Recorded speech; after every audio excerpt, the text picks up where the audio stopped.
Hello అండి, welcome back to my channel. So ఇదైతే ఒక మంచి వీడియో అండి, అంటే యూస్ఫుల్ వీడియో అనుకోండి.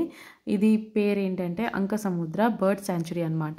సో ఇది మాకి హొస్పేట్ నుంచి 30 కిలోమీటర్స్ అండి. అలాగే హగ్రిబొమ్మనహల్లి నుంచి 1.6 కిలోమీటర్ అలాగ ఉండొచ్చు. సో ఇది అయితే ఉపనాయకనహల్లి నుంచి అట్లాగే 2 కిలోమీటర్స్ అనమాట. మీరు డైరెక్ట్ హొస్పేట్ నుంచి అంకసముద్ర అనే లొకేషన్ పెట్టుకొని వస్తే డైరెక్ట్గా ఆ రూట్ చూపించేస్తుంది. సో ఇంకా ఇక్కడైతే చాలా బాగుంటుందండి. ప్లేస్ అయితే ఎక్సలెంట్ అనమాట పిల్లల కోసం. ఏమంటే birds different type of birds అనమాట. 35,000 బర్డ్స్ ప్రతి ఇయర్ ఇక్కడ వస్తుంది. దానికి ఒక అంటే ఫీడింగ్ కోసం అట్లాగే పిల్లల్ని పెంచడానికి కోసం అదే పనిగా ఇక్కడ వస్తుంది అనమాట. సో ఆల్మోస్ట్ 35,000 బర్డ్స్, అలాగే 240 డిఫరెంట్ టైప్స్ ఆఫ్ బర్డ్స్ అనేది ఉంటుంది అనమాట ఇక్కడ చూడ్డానికి. అంటే చాలా బాగుంది అసలు ప్లేస్. మేము వెళ్ళిందంటే కరెక్ట్ టైంకి కాదు, కానీ అప్పుడు ఇంకా స్టార్టింగ్ అనమాట. ఇంకా బర్డ్స్ ఇంకా అప్పుడే వస్తూ ఉందంట.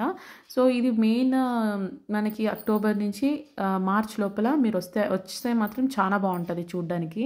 రియల్లీ ఇప్పుడు క్లైమేట్ మాత్రం చాలా పీస్ఫుల్గా ఉందన్నమాట. చాలా ఎంజాయ్ చేసాం మేము అక్కడ వెళ్ళి.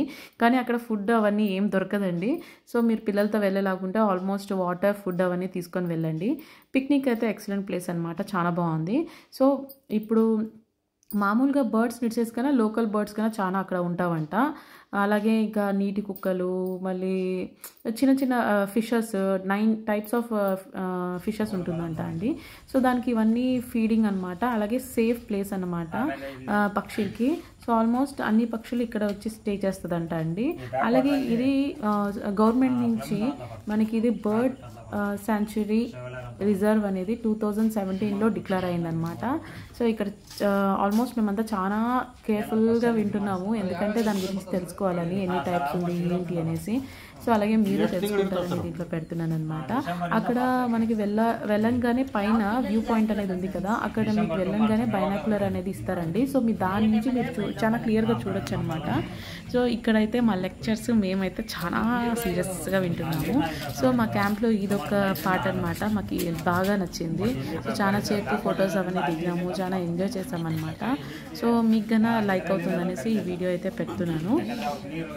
సో పిల్లలకైతే ఒక మంచి ప్లేస్ అండి, చాలా ఎంజాయ్ చేస్తారు. సో ఇక్కడ అతను ఇంకా కొంచెం విషయాలు చెప్తున్నారు, మనకు తెలియదు కదా. సో వింటారనుకోని నేను వినండి. ಪಕ್ಷಗಳು ಬಂದು ಇಲ್ಲಿ ಇದು ಮಾಡ್ತವೆ, ವಂಶ ಅಭಿವೃದ್ಧಿ ಮಾಡ್ತಾವಲ್ಲ, ಮತ್ತೆ ಆ ಪಕ್ಷಗಳು ಮತ್ತೆ ಹೋಗ್ತಾವ ಹೊಸ ಹೋಗ್ಬೇಕಂತ ಪಕ್ಷಗಳು ಅಂದರೆ ಇವಾಗ ವಲಸೆ ಪಕ್ಷಿಗಳು ಮಾಡಲ್ಲ ಸರ್. ಈಗ ನಮ್ಮ ಲೋಕಲ್ ಬರ್ಡ್ಸ್ ಅಷ್ಟೇ ನೆಸ್ಟಿಂಗ್ ಮಾಡ್ತೀವಿ. ಅವು ಏನಿದ್ರು ಬರೀ ಫೀಡಿಂಗ್ ಪ್ಲಸ್ ರೆಸ್ಟಿಂಗ್. ಒಂದು 3 ತಿಂಗಳು ಎಲ್ಲಿ ಅನುಕೂಲ ಆಗುತ್ತಾ ಊಟದ್ದು, ಆಮೇಲೆ ಈ ರೆಸ್ಟಿಂಗ್ ಪ್ಲೇಸ್ ಏನಾಗ ಇರುತ್ತಲ್ಲ ಸರ್, ಹಂಗಾಗಿ ವಲಸೆ. ಎಷ್ಟು ಜಾತಿ ಪಕ್ಷಿಗಳು ವಲಸೆ ಬರ್ತಾರೆ? ಸುಮಾರು ಒಂದು 50ರಿಂದ 60. ಈಗ ಯುರೋಪ್ನಿಂದ ಬರಬೇಕಾದ್ರೆ ಎಷ್ಟು ದಿನ ಆಗುತ್ತೆ? ಅದು ಯುರೋಪಿಂದ ಅಂದರೆ ಬರೋ ದಿನ ಗೊತ್ತಿಲ್ಲ ಸರ್, ಬಟ್ ಆಲ್ಮೋಸ್ಟ್ ಬರೋದೆಲ್ಲ ಯುರೋಪ್ ಸೈಡ್ ಇದೆ. ಯುರೋಪ್ ಏನು ಗೊತ್ತಾಗುತ್ತೆ ಅಲ್ಲಿಂದ ಬರ್ತಂತ ಏನು ಗೊತ್ತಾಗುತ್ತೆ? ಇವು ಪಕ್ಷಿ ತಜ್ಞರು ನಾವೆಲ್ಲ ಇದು ಮಾಡ್ತೀವಿ.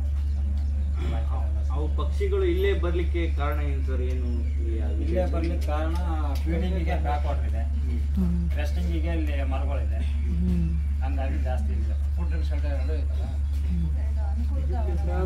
ಬ್ಯಾಕ್ ವಾಟರ್ ಎಲ್ಲ ಫೀಡಿಂಗ್ ಮಾಡಿದ್ರೆ.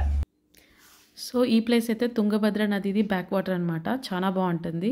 సో మస్ట్ విజిట్ ప్లేస్ అనమాట. ఎవరైనా తుంగభద్ర హొస్పేట్కి వచ్చారంటే దాంట్లో ఈ ప్లేస్ కన్నా ఇంక్లూడెడ్ చేసి వెళ్ళి విజిట్ చేసి రండి. Hope you like this video. Thank you for watching.